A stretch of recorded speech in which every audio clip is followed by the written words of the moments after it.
This is Real Race Talk from Texas. It's the Revved Up Sports Show. Here's Bobby Chaffee and Rodney Rodriguez.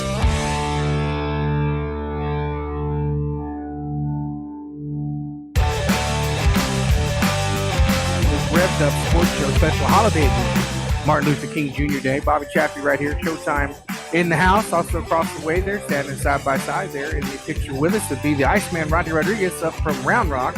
Almost 1 week away from being back in studio together, and we'll have another good show. But another good show lined up tonight. Got Caden Honeycutt coming up here in just a few minutes. So, Rodney, how was your holiday today, man? It's good. Well, busy. Worked all day.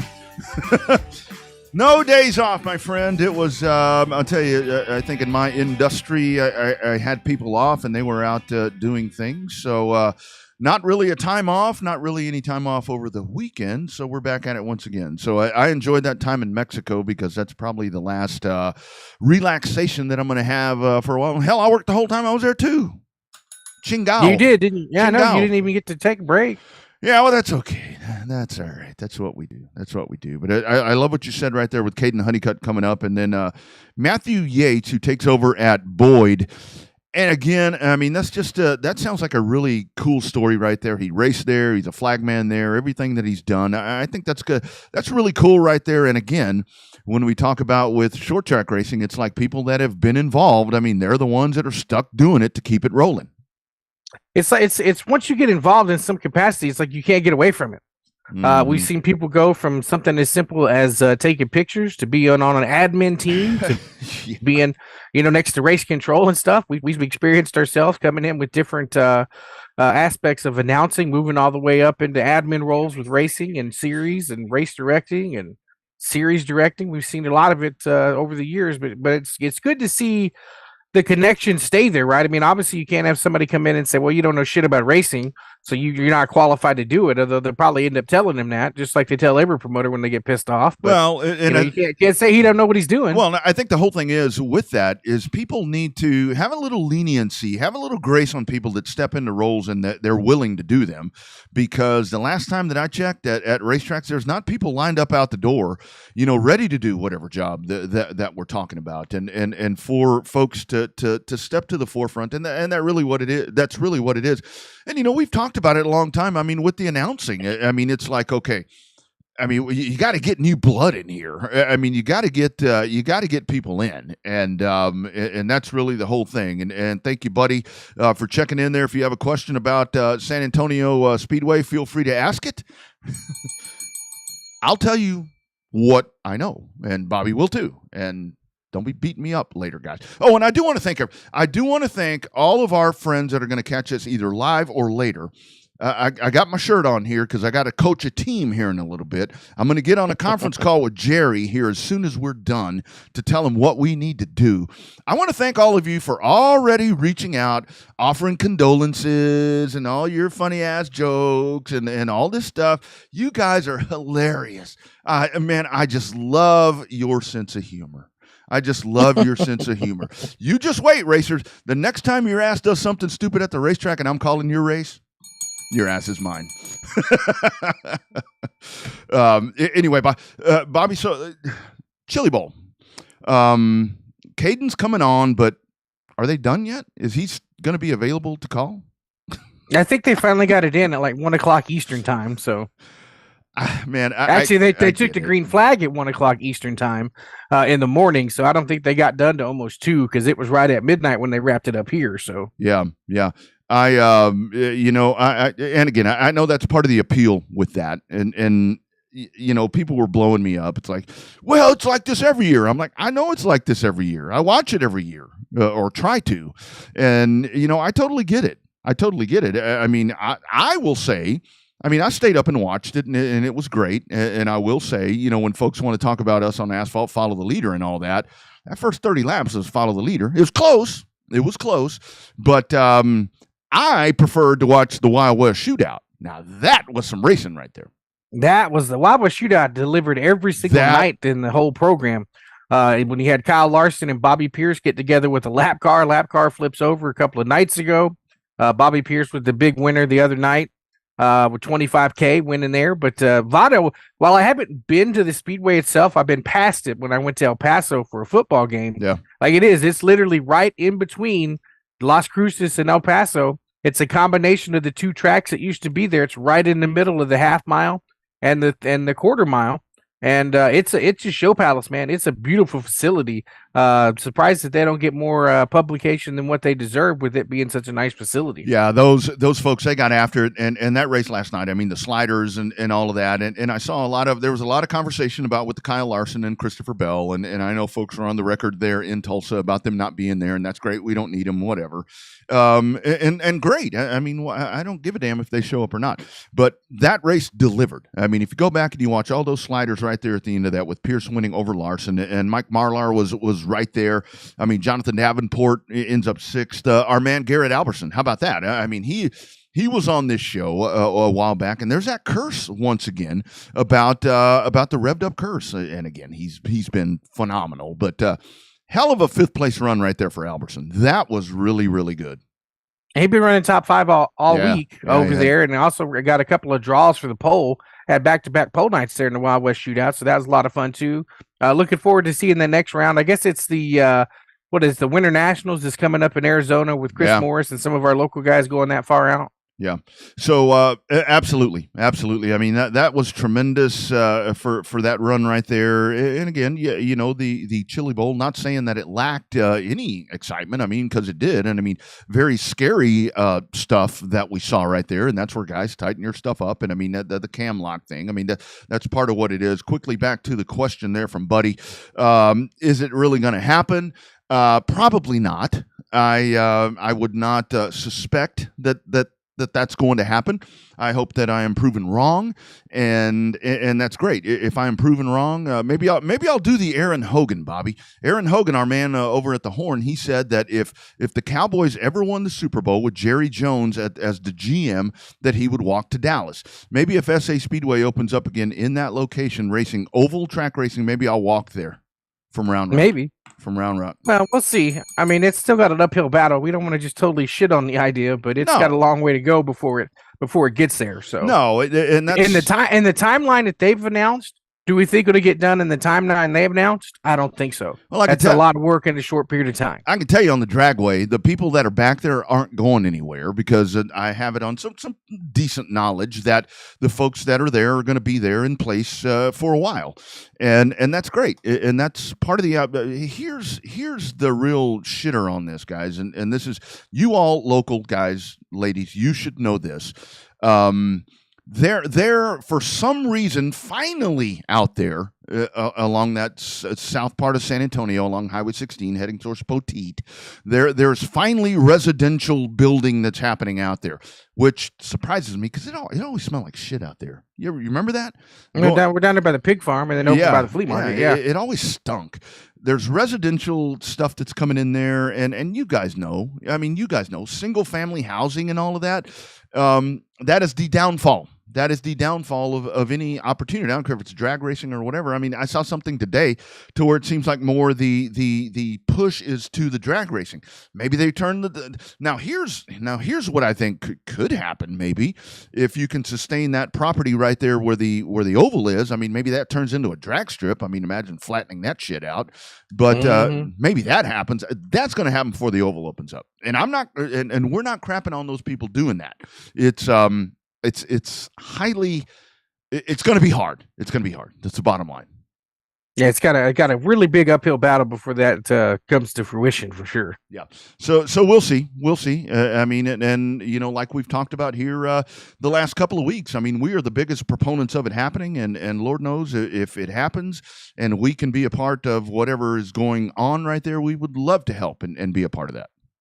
Well, I mean, I was wrong about North Wilkesboro, right? I've on record saying we'd never race at North Wilkesboro again, and lo and behold, they knocked down a couple of buildings and pulled up some weeds, and wow, we're actually racing at North Wilkesboro again in the Cup Series coming up for the All-Star race. Yep, off and rolling once again. Let's go to the hotline for the first time tonight. We were talking Chili Bowl, and this dude right here made his debut at the Chili Bowl, and he impressed. He was turning heads just as he does everywhere that he goes. Joining us this evening, and we thank him for the time because I know he's a busy man right now. It is our brother, Caden Honeycutt. How we doing, sir?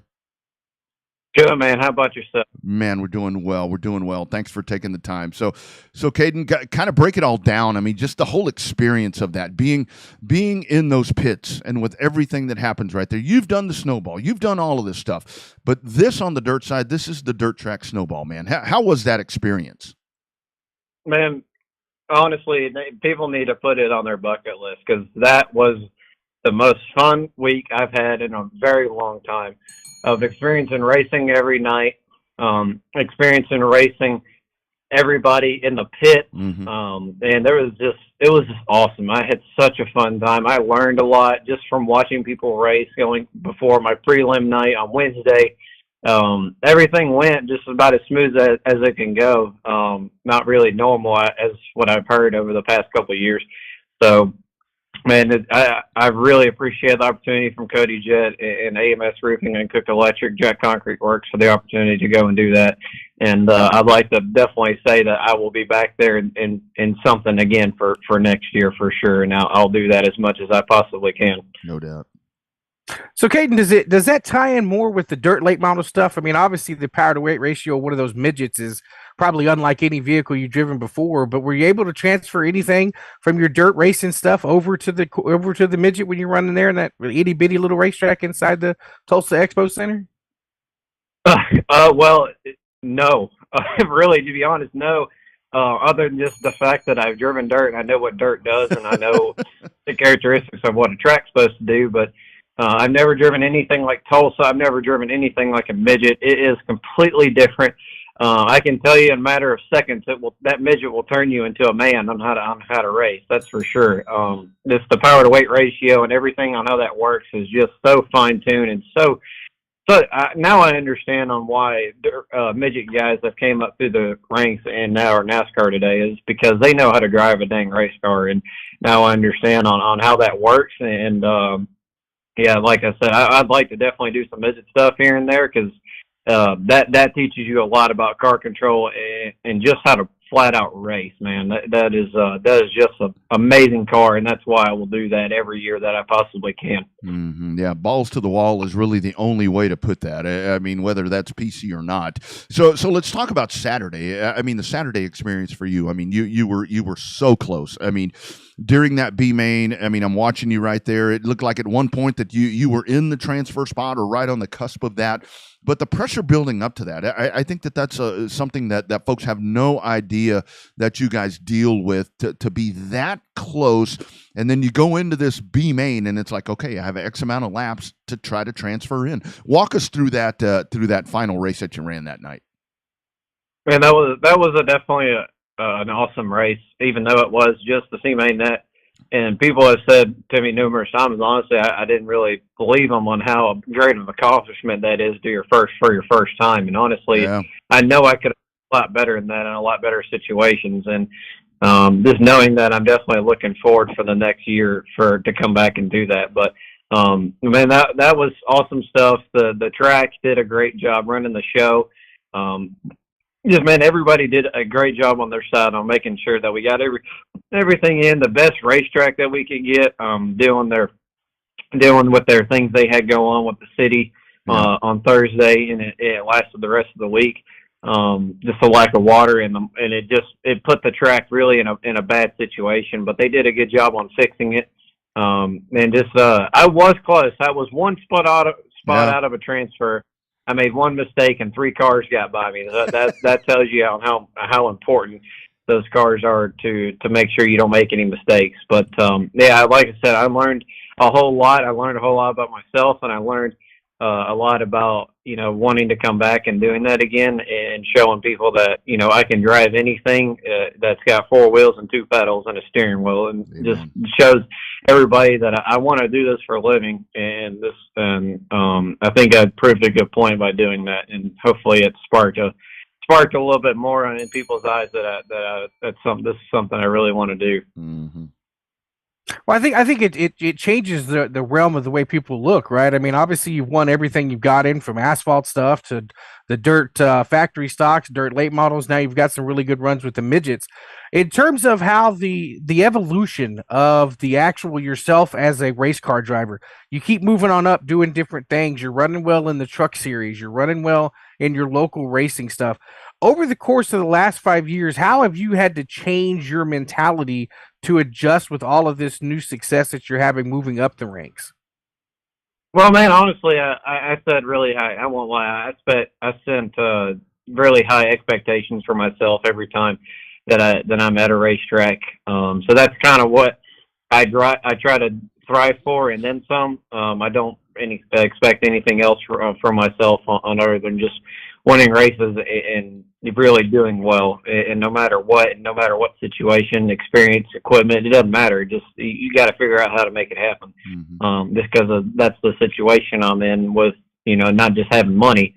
So every mentality race I go into is either do or die. And every time I step in a race car, it defines my life and it defines my career on how I do in this race. So, and the Chili Bowl was one of those races. So, just going from different cars, different things. Like I don't have anything done different. I just go out and just do the absolute best that I can, and then some, and do things that's not supposed to be done. And that's the only really way that you can move forward in the sport without just writing a check, right? So yeah.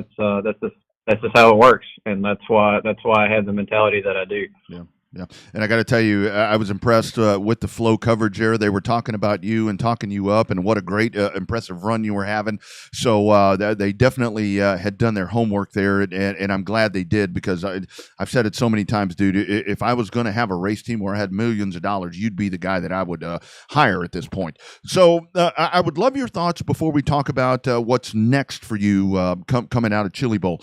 We saw, obviously, your experience there with the Cars Tour here in the recent past, with the changes there with Junebug and Harvick and Marks and these guys that are taking this thing on. Your thoughts on the direction of that late model stock series? Man, I think that's going to be awesome, man. Honestly, I really am kind of hyped for those guys, whether I'm in that series again or not. Mm-hmm. I just think it's going to bring a lot of people into the series, and it's going to make people not go just run the same track over and over again. It's going to start adding people to the list of having last chance races to even make the show now. So I think they can only do better things with it, to be honest, and I think they're going to do that. So they just need to stick on what they know, and they know a lot about racing and how things are supposed to work. So I'm just going to let them do their thing on that. And honestly, man, that they should be in a really good spot on doing some great things with that series. I think it's crazy how those guys are giving back to the sport in terms of reinvesting, if you will, in such a series as the Cars Tour. But speaking of reinvesting, you've seen drivers step up and be team owners and stuff like that. And one of the last teams to do that was the addition of Keselowski over there to RFK Racing. And you had some big news the other day about part of that NASCAR iRacing program there with RFK Racing. Tell us about how that deal keeps going. Man, this will be the second season that I've ran with RFK and the eNASCAR Coca-Cola iRacing series. How that works is basically they ask me.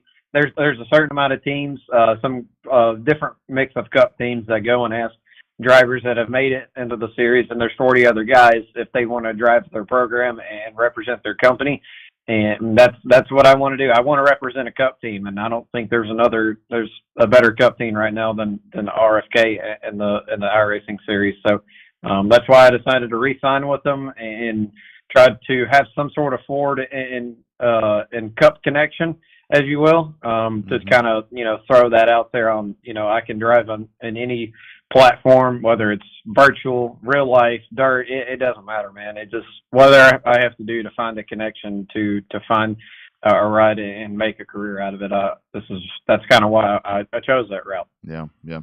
So, Caden, after Chili Bowl, so what's next? I think I saw on Twitter that you said you and some other guys were on a plane going to the same place. So, what exactly? What are you doing next? I have a suspicion that you're going to be racing this weekend somewhere. Yeah, so I actually got that done in the books a couple of days ago at the Chili Bowl. I'm going to go race for my buddies again at Jet Motorsports at Volusia Speedway Park in the Crate Late model. A car that I've had success in, winning at Golden Island, the 10,000 Crate USA to win race. So I'm going to go and run with my buddies again. Really good people that I enjoy racing with a lot. So I'll be going to Volusia Thursday, Friday, Saturday for Nice. 1,500, 1,500, and 10,000 to win races. Nice. I love that. No pressure, right? No pressure. Not Let's talk with about him. the Craftsman. Let's talk about the Craftsman Truck Series before we let you cut you loose here in a little bit. Obviously, Craftsman's coming back. A lot of movement and shuffling in the Truck Series coming up for 2023. Some manufacturer swaps, different teams coming back to manufacturers and stuff like that. How has any of that affected your program at all for some of the plans that you had for 2023? Well, man, honestly, it hasn't really changed anything for me. It's just, unfortunately for me, I'm just trying to find the sponsorship and money to go and even do something for asphalt this year. So that's kind of what I'm at for the plans I have. It's really just unknown right now at this point, but I'm working really hard every day to try to figure out how to make something work and do something.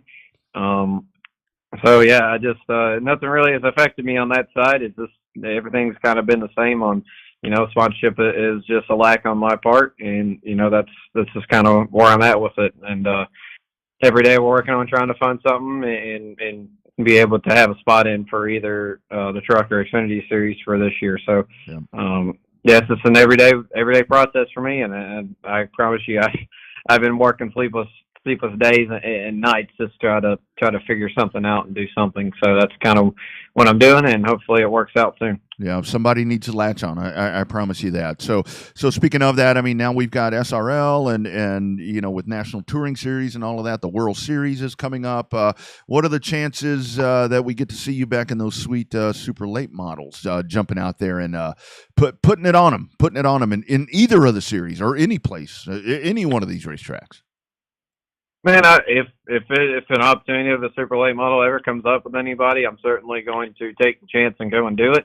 If they have the budget to go and do it without, bringing thousands of dollars like most of these teams got. So, like I said, I'll go and race anything, whether it's a bicycle or a cup car. So, yeah. So if that does happen, if anybody wants to go super racing or anything for this year and they got it figured out, then all they got to do is ask me, and I promise you we'll go somewhere. So whether it's a Rattler, Snowball, World Series, it doesn't matter. Just whatever race comes up, we'll go and do it. There he is, and he'll do a damn good job doing it, man. Great job at that big one this past weekend. Congratulations on that. Super cool to see you doing that, and looking forward to everything that you embark in moving forward, man. We're super proud of you down here. Man, I appreciate it. Thank you so much. You got it, man. Take care. There he goes, Caden Honeycutt. I will tell you, I mean, and again, it even if he wasn't a Texan, he's got a lot of that. And I mean, I don't mean to over-exaggerate things, but he's got a lot of that Jeff Gordon thing. I mean, remember when Gordon came in, it was like he could race anything at a very young age like that. I mean, that's a funny thing. Listening to him, is he like 17, maybe? I think he's 18 now. Oh, he's 18 now. He's 18. I mean, to listen to that, I mean, that dude right there, and to see what he did. And it was funny, though, because when I talked about on the flow thing, they were talking about, Caden Honeycutt from the Cars Tour and whatever. And they were like, here he is on dirt. I'm like, you people ain't never seen him in a limited modified or a factory stock. I mean, the talent is just, unbelievable to see what this dude does. I mean, he's just so good. Well, think about how far he's come since he's been on the show multiple times. One of our favorite guests that we get, because we were following him with all of his success, and think about how far he's come just when he started talking to us when he did the interviews with us years ago. When the show first started, we started talking to him versus how he is now. I mean, the confidence level is there. Obviously, there's still a search for sponsorship, but that's every single racer searching for some type of sponsorship. So it's good to know that the sport's going to be in good hands if he gets his shot, another shot at another good couple of rides. Yeah, and that's where you hope that location presents itself because it is. I mean, like he said right there, every time that I've seen him in a race car, and again, he gets in good stuff because he is that damn good. It's never disappointing to see what he does. I mean, and I saw some stuff on Twitter where, you know, folks with him there at the Chili Bowl, and they're like, "Oh my God, unbelievable!" I'm like, no. Not really. If you know him and have watched him, you know how good he is. So really cool stuff right there. Caden Honeycutt checking in with us. Going back to the hotline once again on this Monday as we get set for Dallas Cowboy football. That's why we're on at 6 o'clock tonight, because I got to go coach a game. So let's go back, and we're going to talk to Matthew Yates. And this guy, like we were talking about, it's the guys that jump in and want to do the jobs that nobody else does. And this is a racer's racer right here. Mr. Yates, how we doing, sir? The man in charge now at Boyd Raceway. Well, thank you. We're doing great this evening. So we got a lot going on at the track, so we're a little worn out, to be honest with you. So how's it been for you? You take over this position, and I think the cool thing is with you taking the job is, you know, I mean, you've been in this sport for a long ass time. You know what it takes to do this. Folks just have no idea what it takes to actually operate a racetrack and promote it like you are now being thrust into. Well, it's a lot of work. I mean, it's not just open the doors and let everybody in, and you know, there's a strategy to watering. You know, we got to be out there late at night to water the track, so to get the water in the track, and you know, making sure the lights are right and stuff like that. Which you know, that we're doing a lot of that right now. It's just, and that's on a weekly basis. You know, we want to make the place the best it can be every week. Mm-hmm. I mean, you know, there's going to be some times we don't hit it just right, but, you know, we're giving it 110% every week, and it's just a lot of work. And now that I'm paying the bills, man, I'll tell you what, it's pretty expensive too. It's, you know, not everybody realizes how much money goes into this place, and I'm learning that right now. Yeah, no doubt. It's so funny that people just don't know the struggle, right? I mean, and every track faces it to a certain extent. Like you said, it's not as simple as just flipping the lights on a Saturday, on a Friday night in y'all's case, and saying, hey, gates open, come get yourself some hot dogs and some nachos. So the struggle is real, and people just need to bear with the transition as it comes over. But talk about the track itself. Running on a Friday night up in the Metroplex, has that been beneficial to your experience racing with the track, or does it need to run Saturday night, or is it Kennedale's house and nobody else is there on Saturdays? Well, with IMCA being IMCA sanctioned, you know, we it's always been a Friday night track. Mm-hmm. And back when I was racing, I actually preferred the Friday night track because I didn't race twice a week. I did it first, but after I got older, and I was like, you know, once a week is fine with me, yeah. And you know, give me the weekend. But I like the Friday night track. It's a little struggle for you know, some of the Metroplex guys getting out there and getting there in a timely manner, you know, because traffic. I get it. Absolutely. You know, but I love Friday night tracks. It gives me the weekend to do other things, or just to go right back out there and start working on the track, you know, the next evening. You know, that's just something that never stops. But I love being a Friday night track. Yeah. No, I grew up at a Friday night racetrack and seeing what Waco's done, you know, for a long time. I mean, all of that. I mean, Friday night tracks are great. I mean, to me. So let's talk about your history right there. You mentioned the time that you raced. You've kind of done it all. I mean, it's like Bobby and I are both, you know, guys that we've twirled at different things, and now we kind of bottomed out at doing this shit. But I mean, you've raced, you've been a flagman. I mean, you've done it all. How has all this been your venture into this? Well, you know, just I tell you what, I started back when I was, I think it was 23 years old, and a friend of mine had an enduro car, and we were racing at 281 Speedway, and he got tired of driving it, and he asked if I wanted to drive it. I was like, heck yeah. Well, well, that's all it took. You know, I was in it from that. Of course, I've been in around it my whole life, but I never drove a race car up to that point. And it was fun. I was hooked. Yeah. And next thing I know, I'm buying modifieds and spending tons of money on those. And then we got a stock car. I raced a stock car a little bit, not very much. Then we got into the sport mod thing and raced it for 1 year, and took a pretty good tumble down the front straightaway at Boyd Raceway, and I decided, you know what, I might be getting too old for this.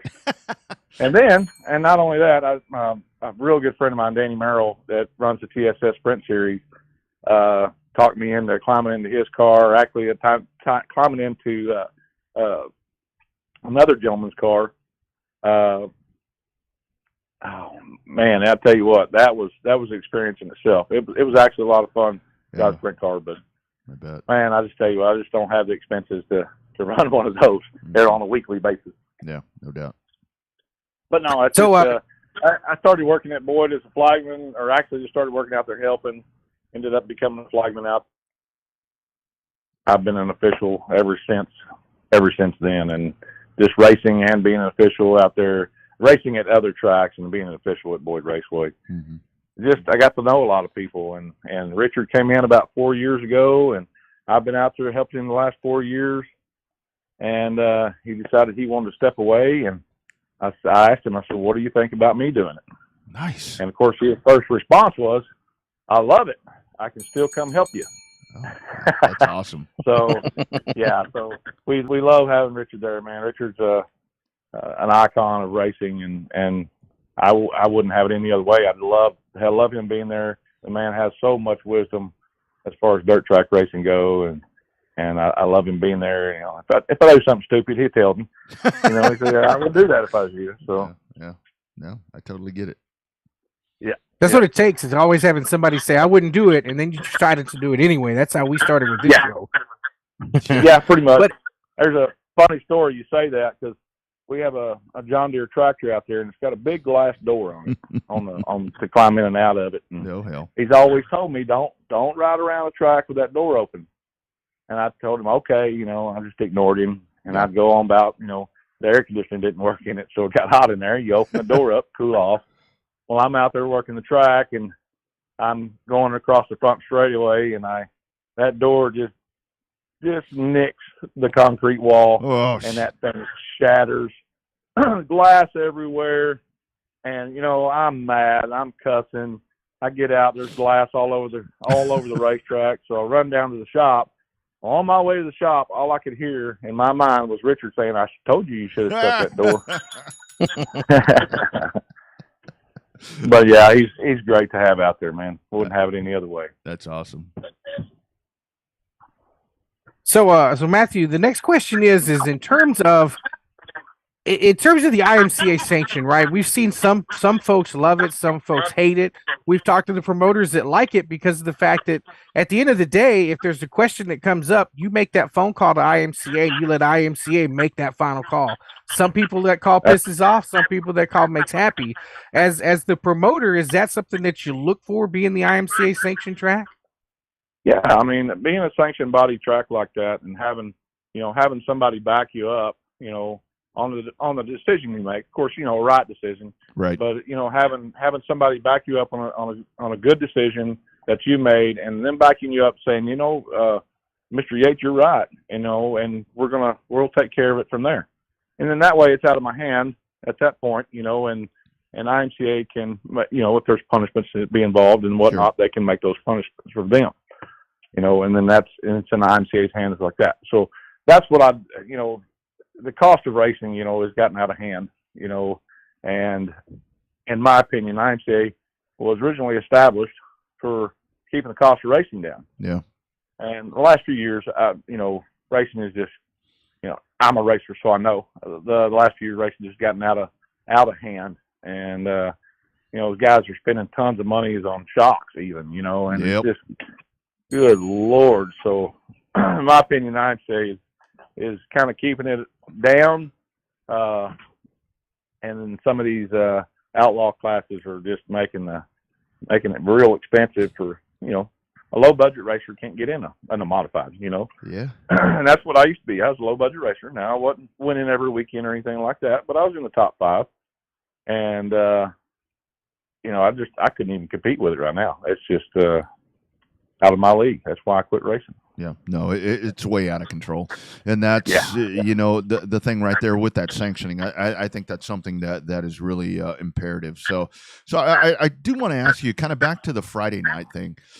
Boyd, we're popping up the schedule right there. You guys have a loaded schedule. Waco runs every Friday. Isn't that kind of the cool part about the Friday night track? And just kind of previewing, let's talk about some of the dates coming up for you. Looks like a very healthy 2023. Yes, very healthy.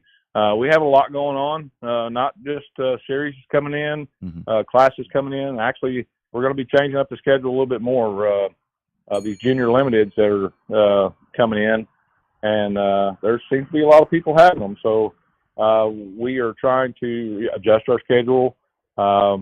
We just haven't decided if we're going to run them every night, every other night, once a month. But once we actually make that decision, which we should have that decision here in a couple of days, and then we'll add them to the schedule as well. But we're making some changes at the track to speed things up. Winter circle in the racetrack, inside the racetrack. We're actually going to remove that. We're going to put it in the pit area next to the grandstands. And this is really cool. I talked to a few guys about this, a few racers about it, and they seem to like it as well. But when you get done, you take the checker flag, you go to Tech, you pass Tech, you come to the winter circle that's by the grandstands. So now your family can come down there, but not only your family can come down there, but your race fans can come down there and take a picture with you as well. And I think that it really gets the fans more involved and not just the families. Everybody can come up there and take a picture with a guy that won, in a modified class. And I think that's a really cool idea, because, I don't know, I've been to several races at different tracks, and it's kind of boring to sit and watch. And if you're not an official or if you're not part of the race program, it's kind of boring just sitting there watching. It sucks. Yeah. Yeah, so why not make it a little more interesting for the people? That's the background noise. Oh, it's all right. But I'm trying to make it more interesting for the people to come to the stand, because that's what we're there for, is the people in the stands. So we just try to make a better show. And with that being said, that with the winter circle being in the pit area, that means we can speed our program up. It gets 100 degrees in Texas at night, and these guys are sitting over there in the chute waiting to come on and race, and they're in their fire suit and their helmet. It's hot. So, and they're waiting on, one of my guys, Reuben Broussard. He brings his entire family out there, and we were joking with him the other day. Reuben Broussard, he's got 50 people that come to the winter circle. Yeah. And then we got 50 people crossing the track and 50 people going back to the grandstand. So, we could save ourselves about 45 minutes a night, is what I figured. And that'll speed the program up, allows us to add another class in there. Yep. And so there's entertainment constantly. And then we've got a lot of kid stuff planned for intermissions and, bicycle races and potato sack races and wheelbarrow races, stuff like that. Stuff to make it fun. When we do have an intermission, we got something for these people to do, and that's what I'm looking for. Yeah, and isn't that the thing right there? I mean, I do want to touch on that, Matthew, because that we talk about it here all the time, to where you have to have that stuff. I mean, you have to have stuff that's going to draw people in, and that's where it's different for yourself and Bobby and I, to where we'll sit there all freaking night long, with nothing going on, whatever. But the fans these days, man, they want something all the time. Yeah. Yeah, you don't need them to get bored. They get bored, right. And last time I went, that was kind of boring. I don't know where they want to go again. That's it. And you got to keep them. What is this guy going to do next? And that's what I want them. That's what I want them people to stand. I want to go see what's going on at Boyd Raceway. Man, last week it was great. I wonder what he's going to do this week. So that's what I'm hoping anyway. I'm doing my best as a first time promoter to bringing them. I'm throwing all the cards in, man. I'm throwing them all in, and I hope I come out on top. Well, I got to say, when you're paying the bills, I mean, that's kind of what you have to do. I mean, you kind of have to dig in there and do that. So let everybody know, when does everything fire off? We're popping that schedule up there, but what are you thinking? You're March 26th, I think. Is that your first one? And then March 24th is the first night. 24th. And then, the 2 weekends before that, actually the 2 Sundays before that, or the Sunday before that, I think it's the 12th and the 18th. I don't have it in front of me, but that's okay. But it's the 2 Sundays before our race day. We're going to have practice, and we might actually open up before then. Right now we've got dirt coming in. We got 42 loads delivered today. Damn. And I've got 58 more coming. Yeah. So we've got some really nice dirt to hit the track today. I'm really excited about that. And so yeah, we might be opening up some practices before those, just to kind of get some cars on the track, get that stuff beat down. But yeah, man, I'm ready. I'm excited about this year.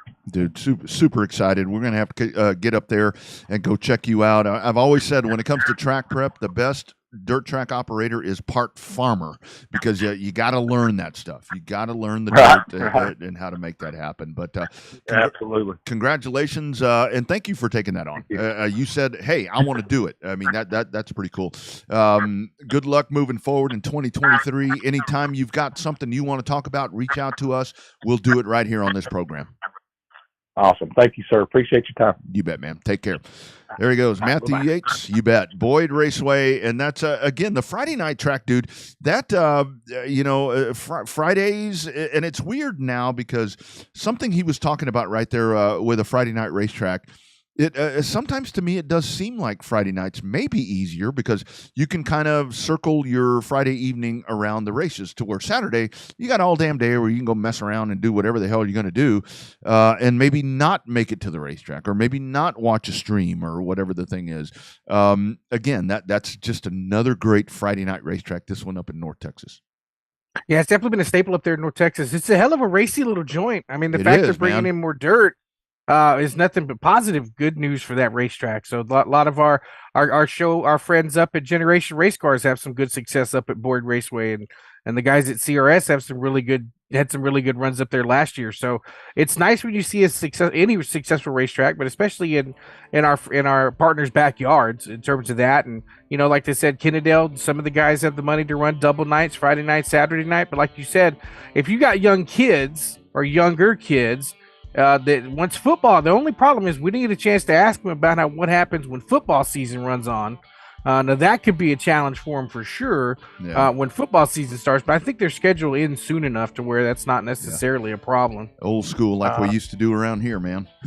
Yeah, I think it goes until, let me look at their schedule real quick. September 1st is the final point night, so that's right about when football starts, and then October 5th to 7th, they've got the Richard Snyder Classic. With sprint cars, IMC, and modifieds, and eco mods, so that fits okay with football. You battle into it when week 0 and week 1, but for the most part, you're pretty much done by then. So by Labor Day, so they're gonna be just fine. Looking forward to that. Matthew Yates as he takes over the helm right there at Boyd. Speaking of those great partners, hang around because we got to pay them a little homage. And on the other side, we'll get you ready for the week that is coming. Maybe talk a little more Chili Bowl. Maybe talk a little more tremendous dirt track racing, late model race we saw last night. All of that coming up. Stick around as it is a Monday, MLK Monday. # Real Race Talk from Texas.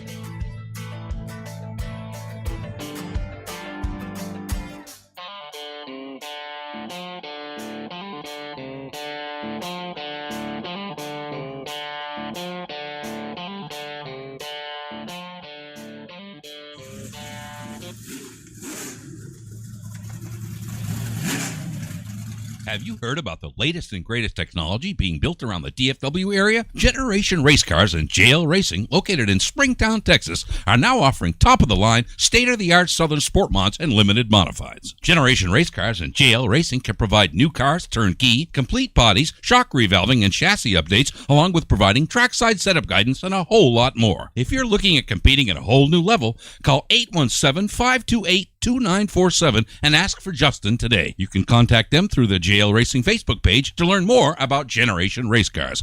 You put a ton of effort into your race program. Now take it to victory lane with GRC. Hey everybody, Rodney Rodriguez for CRS Suspension. Are you ready to take your racing program into victory lane? Well, if you are, then it's time to call CRS Suspension, the industry leader in handling technology. CRS now solely owned by winning iStock and late model racer Jeffrey Abbey, whose knowledge can do big things for your oval track success. Give CRS Suspension and Fabrication a call today at 325-330-0647 and learn how you can get the shocks and technical guidance that will put you into the winner's circle. You either have CRS shocks under your car or you get outrun by those who do. Choose to win and call CRS Suspension today and follow them on Facebook at CRS Suspension Fabrication.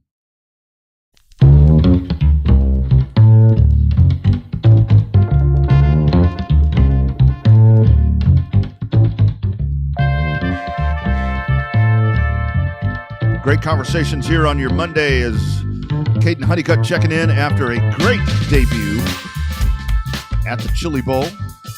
Matthew Yates taking over at Boyd Raceway Friday Night Racetrack, doing really cool things right there. That full schedule available, so check that out and be a part of that. Still have discussions coming up right there with the San Antonio thing. And Bobby, the thing that I want to go back to, I think for San Antonio race fans, is you've got Ray Doyon and those folks doing just a great job with everything that they're working on over at I-37. I mean, if you're not a dirt track race fan, whatever. I mean, I see a lot of folks that frequent I-37 all the time that are probably not, mainstream dirt track fans, and you've got a racetrack.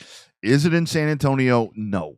But, I mean, that's really the closest thing right there, like we talk about with the pavement stuff in Texas.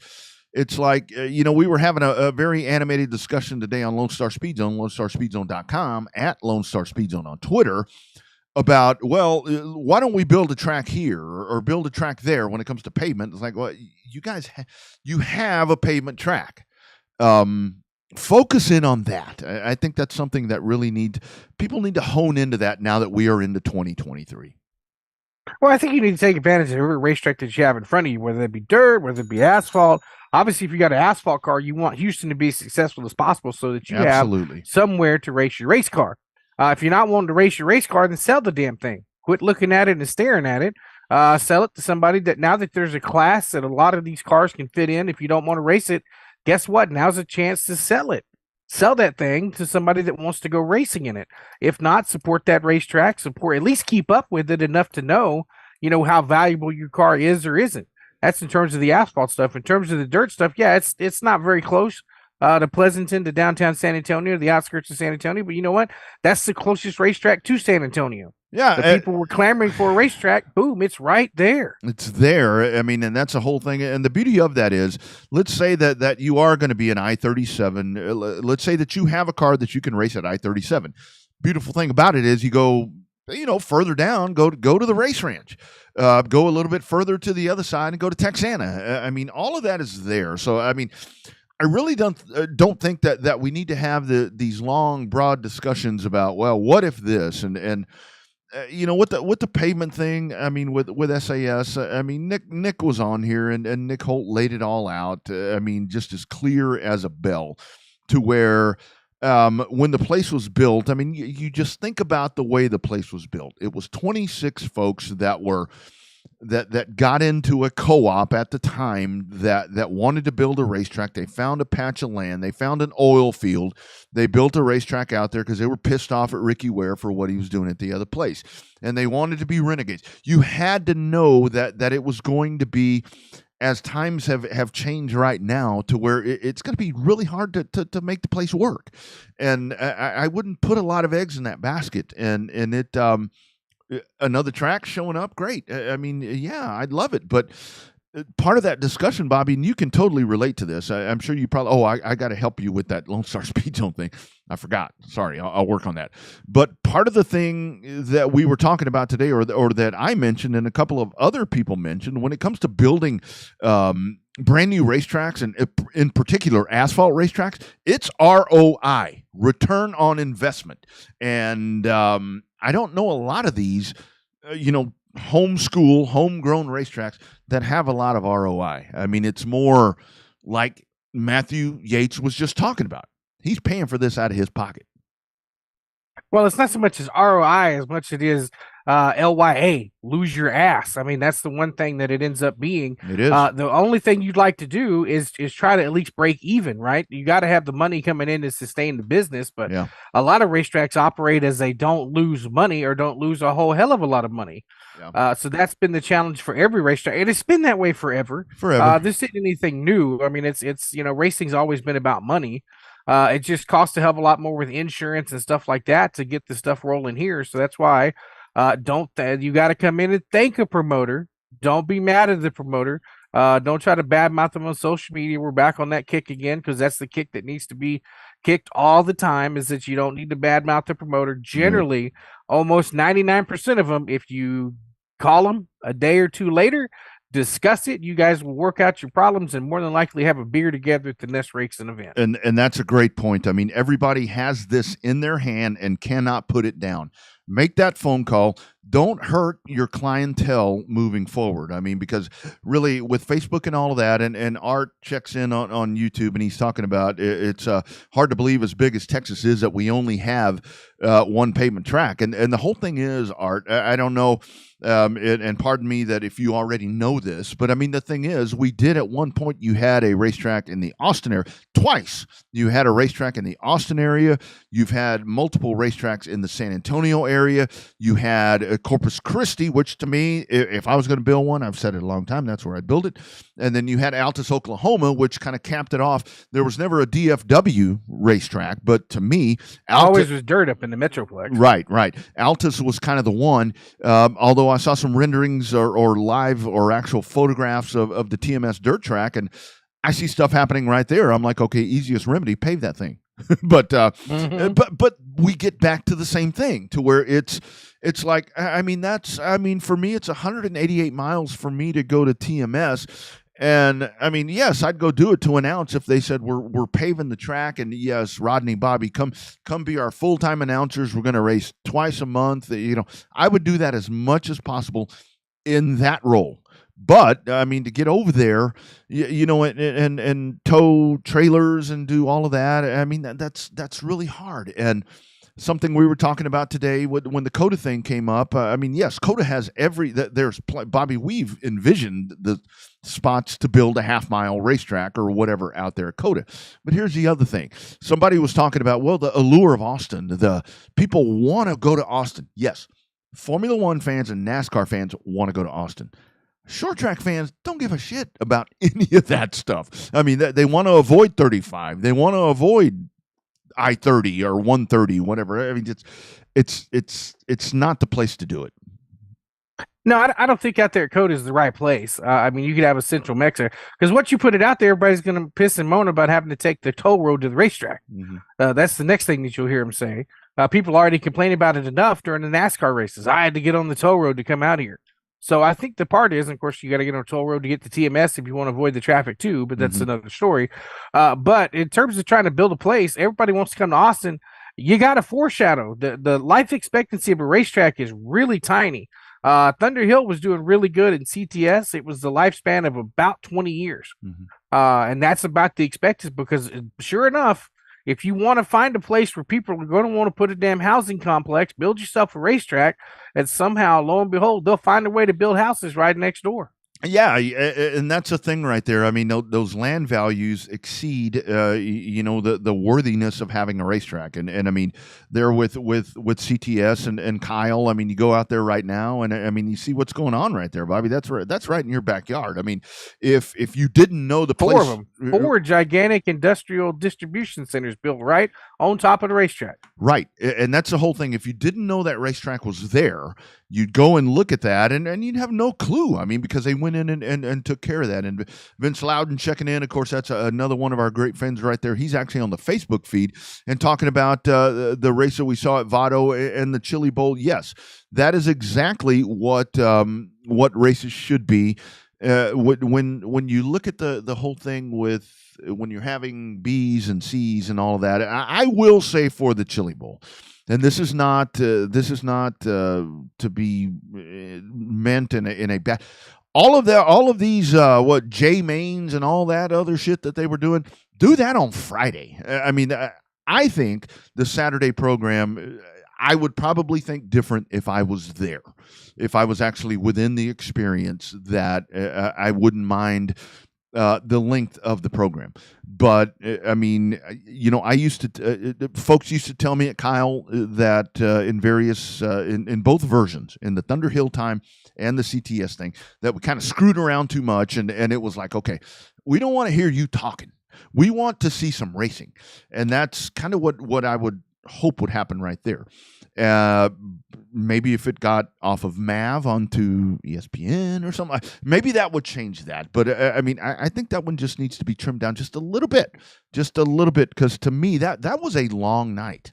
That is a long night at Chili Bowl on Saturday. It was a long night watching it on TV. I can only imagine how long it felt being there in person. I mean, yes, it's a bucket list event, and everybody that goes says they had the time of their life, and they're always going to go back and everything else. But it just seems like the downtime in between the features, and I get that there's track prep on dirt and all that. I totally understand that. But damn, they dragged their feet up there at the Chili Bowl.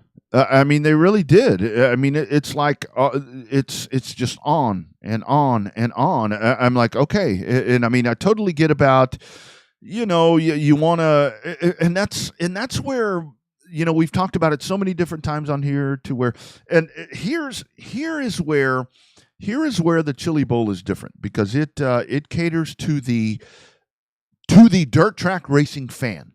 And I'm not taking a slide at you guys on dirt. You will sit there all freaking night through long delays. I mean, that's just the way it is. I mean, because it's always been like that. You'll sit and you'll wait and wait and wait and wait with nothing happening, and then boom, here we go. They come out. And at the same time, asphalt fans will do it as well. But when I really look at Chili Bowl and Snowball, because those are the two that I equate to being kind of the same, the cousins, if you want to say. They're the ones. Snowball's efficient. They don't screw around. For as much as people talk about asphalt slow, they dick around and do whatever. The damn Snowball Derby goes like a dirt show. Boom, boom, boom. It seems like to me. Well, but you're looking at there's other tracks other than just the Tulsa Expo Center that I'm just talking about those two. I'm just talking about those two. They kind of screw around a little bit, with different intermissions and stuff like that. But that's just done to try to keep, demographics lower and stuff like that. Get the kids to want to come back and get the parents to come back. But I think the surprise of it was the fact that we called it. I mean, the TV coverage on MAV started at 9:30. And the damn A-Main didn't get started until almost 10 till midnight. Mm-hmm. Well, and I mean, that's kind of the other part of that is that with that, I mean, I think they perfectly, they know good and well there at Tulsa that those folks are, that they're going to sit and wait for that, and that's totally fine, and I don't fault them for that. I mean, they are in a very good place to where they know their crowd, and I'll tell you what, I mean, they're obviously doing something right, because the damn place was jam packed. But I would say, me personally, I would have liked it to move quicker. And I go back to the Wild West Shootout. I mean, that one seemed to be a little more, I don't know, efficient. Move like a regular dirt show does. Because they did. The second one race was over. They went over. You got weighed. You went straight to your driver interview. And by the time the driver interview came up, you had your next round of stuff on the racetrack. Now, that was TV-wise. In terms of announcing-wise, I don't know exactly when the track announcers were announcing the lineups and stuff. I don't know if that was the same feed with the Flow Racing coverage as it was with the actual announcing. Those guys didn't have your stereotypical dirt track announcing stuff that we're used to, kind of a new age, if you will, of the broadcasting type of stuff. But the Wild West Shootout was a really entertaining show in all the classes over there. Yeah, it really did seem like it was, and I know the conversation. Back to Chili Bowl, like we mentioned at the first part of the program, about some of the big names not being there and why they skipped it and all of that, and I think that's where, kind of putting the cousins side by side once again, that's where with the Snowball they went in and adjusted, the purse right there to where Derek Thorne, I think, won $50K, and whether it be with the winner's portion and everything else that he did. That's how that happened. And I saw some stuff on Twitter to where folks are like, well, why are Kyle Larson and Chris Bell worried about what the race pays? Well, I think a big part of that for them with more Larson, I think more what he was saying was for my dirt track regular people. It needs to pay more. I think that's what he's saying. And I think he kind of took a black eye on that, but he done okay this weekend. That was a great race. That feature was a hell of a lot better than the other one. That was a hell of a lot better than the other one, I thought. And it's already been Race of the Year nomination already. That's what everybody's saying on social media. That was the best race of the year. Granted, we just started, but that race was good enough. It looks like it could hold up as Race of the Year for a hot minute. Mm-hmm. So let's pull that schedule up once again. There you see it as we were talking to Matthew Yates over at Boyd Raceway. That's the 2023 schedule for those folks as they will race on Friday nights. And you can see it looks just like Heart of Texas Speedway. It is nonstop going. And I really applaud him for jumping into that role. And I think, and again, with the DFW tracks, Bobby, like you were talking to him about, I mean, there's plenty of fat to chew over there, and they've never had an issue with sharing cars and sharing race dates and all of that. And I really think that Boyd, because he steps in and he's going to continue to do what they've been doing for a long time. I think they're going to have a great year, and man, I'm just so excited for him. I mean, a racer jumping in, and I love what he said. I love what he said at the first part of that interview, and we'll have it podcasted up at RevvedUpSportsShow.com, to where he said, it's a little different now that I'm paying all the bills. Everybody feels the same way. Yeah. No, good stuff right there. Like when you come to be a car owner, you forget about all the little bitty things you got to pay for. Yeah, too. Absolutely. Before we jump out of here, we do have to remind you all we're coming up. What are we, 2 weeks out from the Race Ranch, the Snowbird Special right there. You got the factory stocks and the limited modifieds running for $1,000 to win in a end of January race. I love what Owen's doing with that. Then coming up the next week on February 4th, the Arena Series in Robstown. They'll fire off, and they'll be racing every February. So very impressive schedule there from Owen.